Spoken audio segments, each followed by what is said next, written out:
is super important for not only us living with celiac disease, but every single person out there. And this is the one thing that controls every single thing in our life. Welcome to the Healthy Celiac Show. I'm your host, Belinda Whelan from belindawhelan.com, and here you will learn to live your very best life with celiac disease. So we are going to be talking all about health-related topics because you, my friend, are more than just a woman with celiac disease. Be sure to hit that subscribe button so that you don't miss an episode, and welcome to the show. Now, I know that bloating comes with the territory when we have celiac disease. Now, many of us suffer from bloating on a regular basis, and some of us just experience it every now and again. Whether you've also got IBS or lactose intolerance or something else going on, I wanted to give you some strategies today to help you de-bloat naturally, because when you have these ideas under your belt, it can help you when you're in that situation to help you ease the pain and feel better. So basically bloating is it's caused by either too much gas trapped in you or you can't move that gas along easily. So this basically is something that is caused by a number of different factors, and it would just depend on your unique body and what's doing that to you. But if you are bloated regularly, like if it's a very common thing for you, you may need to go and talk to your doctor or your primary caregiver. It may be something that you might need to get checked out further. There might be something more serious going on. There might still be gluten in your system, or it might be something else that's causing it, such as lactose intolerance. So definitely worth getting checked out if this is ongoing for you. But if it's just every now and then, the following suggestions may be of support for you. So I've got 12 different ways for you to de-bloat naturally today. So let's get into it. The first one is simple. It's very simple, but sometimes when we feel bloated, we may not feel like doing this. And it's just simply going for a walk. Now, going for a walk is really easy. It doesn't cost us anything. We can do it anywhere at any time, and it basically just helps to get those trapped gases moving. It helps the body to get those gases out of your body. So yeah, just going for a simple walk can be much better than flaking out on the couch and thinking that you're going to feel better. So try that one next time you feel bloated.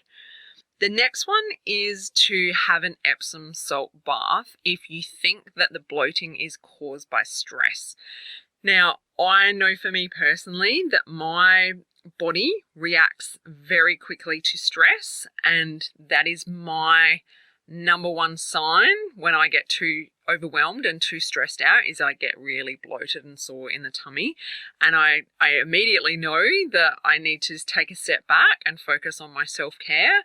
And an Epsom salt bath can be really fantastic for helping relieve that stress, and it helps your muscle contractions to slow down. So really important to focus on lowering our stress and looking after our body. So try that one as well.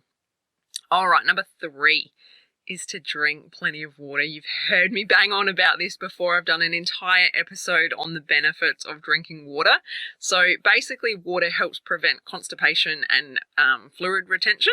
So these are really both common causes of bloating. So another really simple one, we should be drinking lots of water every single day. If you need a big reminder of why you need to be drinking water and 20 other incredible reasons, then go back and listen to that episode about water as well and just get inspired to drink plenty of the good stuff. All right, number 4. This is a tricky one. Okay, so this is again depending on you and depending on your unique circumstances, but it can be to either increase or decrease your fiber intake. So some people get bloated because they consume too much fiber, and it causes their body to go a little bit crazy. So you might find that you maybe have eaten something that's a bit cruciferous and it's causing some gas issues down there.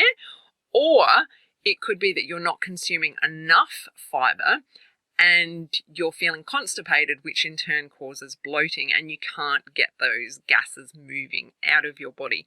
So this will depend on you, and this will depend on you looking at what you're eating and focusing on your fiber intake, because you may need to increase it, you may need to decrease it. So that's something that you can look into.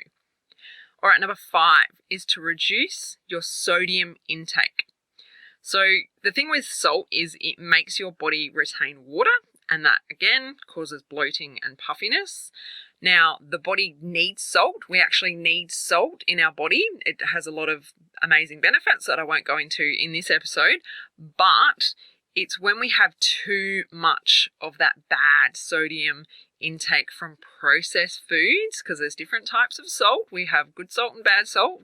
Table salt is not good for us, and it basically causes that retention of the water. So, if you're eating lots and lots of processed foods, have a look at those labels and check out how much salt you're actually consuming, because the sodium intake in those is huge. So they add that salt to make up for a lack of flavour. So it's very interesting when you start looking into it. But again, it's about reducing the amount of processed foods that you might be consuming. If that's a big part of your diet, definitely worth looking at and making sure that you're not having too much sodium. All right, number 6 is to avoid sugar alcohols. So sugar alcohols basically don't get fully digested in our body, which is crazy to think that we're consuming something and our body can't break it down properly. And they just cause grief with bloating. They just cause pain. And if you're the type of person that has chewy or gum, as you might call it, you might find that you're getting unwanted bloat simply from that behavior. So you will find that these sugar alcohols are in things that claim to be sugar-free. So if you're purchasing perhaps some sugar-free sweets, or, chewing gum, or whatever you want to call it, chewy, chewing gum, I don't know, it's called different things in different countries. Anyway, I hope you know what I mean. It's not bubble gum, it's a chewy, whatever. Anyway, so things like that, and even some soft drinks or sodas have it in it. So basically, if something says sugar-free, free from sugar, things like that, they usually make up for that sugar with these sugar alcohols. So definitely worth avoiding those and seeing how much better you feel from cutting those out. All right, number 7. This is probably one of the most important things that we can do overall for our health anyway, and it's to eat mindfully. Now, eating mindfully is something that I'm a big advocate for. I used to always make sure that my one-on-one clients were doing this from day one with our sessions. And basically eating mindfully is eating and doing nothing else. Eating and socializing, yes, but not eating and scrolling your phone, eating and driving a car, eating and sitting in front of a TV, sitting at the computer at your desk at work, things like that. So eating and focusing on what you're eating. So looking at the food, smelling the food, enjoying what you're eating, and slowing down. So chewing your food, making sure that those digestive juices are getting flowing and able to digest your food correctly, because it makes a huge difference to the way that you feel overall. It can help with so many other things, including fullness, but as far as digestion goes, it can definitely help with lowering that bloating. So I highly recommend, if you're currently eating on the go and rushing, that you do your best to slow down and focus on eating, and just focus on eating, because it's a privilege, and it's part of life that we get to eat this amazing food that we have access to. So let's enjoy it, and let's make our body, appreciative and nourished and looked after by slowing down and eating mindfully. All right, number 8 is peppermint. So peppermint is actually an antispasmodic ingredient, and we can use it very easily. So it's something that you can have on hand, whether it be, say, like tea leaves or tea bags, or even essential oils. They can really help with bloating. So I've got a rollable that's got peppermint essential oil in it and plus some other essential oils, and I rub that on my belly and massage that in, and I find that that really helps when I get a little bit of bloating. So that's something that you can certainly try. But that's something that you can have in your handbag if you find that it hits you when you're at work or something like that. You can just gently rub that on and find that that gives you that little bit of comfort where you might not be able to do some of these other things that we've suggested. Obviously you can't go and have an Epsom bath when you're at work, can you? So a rollable, something like that with the peppermint in it can really help. Now, the next one is number 9, and it's ginger. So you would have heard me talk about ginger before in other episodes. It's fantastic for supporting digestion and relieves gas. So in whichever form you want to take ginger, that can be helpful as well. So definitely worth keeping in your home at all times.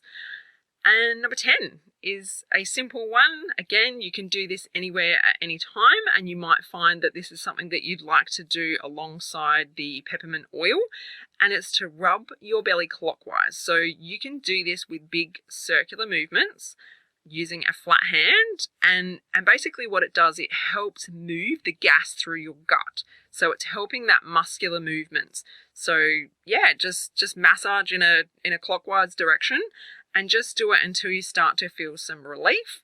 And yeah, like I said, it's one of those things that you can do anywhere at any time. You might look a little bit silly to some other people, but hey, it's working for you. All right, number 11 is diaphragmatic breathing. So doing big, deep belly breaths. Again, this is fantastic for stress relief. If you find that you get that bloated belly from stress, this is another one in my tool belt that I use pretty much on a daily basis. We're going through a really tough time with my 3-year-old at the moment, and she's causing me a huge amount of stress. I can't even begin to tell you what we're going through with her at the minute, but I'm finding that I have to slow down quite regularly on a daily basis to do some big, deep belly breath breathing. Even my son, who's 5, he understands the benefits of this, and sometimes he will even remind me, Mum, quick, take 5 big deep breaths. And they got taught this at school, and you basically hold one hand out in like a high 5, and you rub your index finger from your other hand up your thumb, and you do 1 breath. So up your thumb, breathe out down your thumb, and then you bring that other finger up over each of those fingers. So as you bring your finger up, you breathe in. As you bring your finger down, you breathe out, and you do that for 5 breaths. By the time I've done that, it's really helped pull me back out of that stressful place and helps me move forward a little bit. And I love that my son actually taught me the 5-finger movement with that, and I love that he was taught that in school. It's a huge tool for anybody to have, and especially a 5-year-old, which is wonderful. So definitely try that. You don't have to do the 5-finger thing, but it's just a good way of reminding you that you've done 5 breaths. Sometimes we lose track and think, oh my God, have I done enough? But 5 is plenty. 5 can just help you get back on track and start to calm down and move forward. So try that one as well. All right, and number 12, the last one, is to add foods to your diet that reduce bloating, as well as focusing on fermented foods and probiotics. So there's a whole list of different foods that you can focus on. Sauerkraut, yogurts, things like that. Just totally depends on you and what you can eat. But that's something you can look into a little bit further if you want to try that. But definitely these 12 tips will support you in one way or another. You can try as many or as little as you need. You might find you only need 1 or 2 of these, or you might find that you need to work through the list to be able to find the ones that work for you best. Now, if you are having ongoing issues, like I said, please speak to your doctor. It may be time for you to do an elimination diet. So if you need to do an elimination program, you know that I've got Eliminate, my online program, where you also get support from me in our Facebook group. So if that's something that you want support with, it's an 11-day program. It's super quick. You'll learn so much about your health and yourself. So that's something that's available to you at all times. So you can just head to my website to check that one out. So that's belindawhelan.com. And I'll put a list in the show notes to that as well.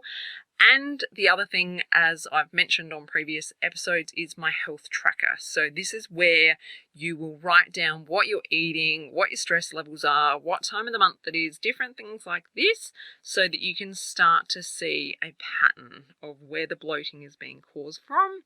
And it makes it easier to stop those behaviors. So you might be able to see very easily, okay, I'm stressed. I'm getting stress from this particular thing, and I'm getting bloating, and I'm getting constipated. Or you might be able to see that there's a particular food that you keep eating and it's making you feel the same way. So I highly recommend that you check out my health tracker. That's available in lots of different countries throughout the world. You just jump on Amazon. It's probably easiest to type in my name on Amazon, Belinda Whelan, and it will come up on there. So I've got a men's version and a women's version, because obviously men don't need to worry about their period, do they? So you can check that one out. But yeah, in the meantime, if you have any questions, any feedback, anything at all, I love hearing from you guys. You absolutely make my day when you reach out to me via Instagram and on email. So you can contact me on the DMs on the, can't even say it, at The Healthy Celiac. Or you can send me an email, info@belindawhelan.com, and I can respond to you there. So I hope this episode has helped you and given you some insight into things that you might not have even thought about. But yeah, otherwise have a wonderful week, and I really look forward to talking with you again next week. Take care. Bye. If you enjoyed this episode, head to belindawhelan.com to get yourself a free copy of my exclusive ebook, 11 Mistakes People Make Going Gluten-Free Living with Celiac Disease.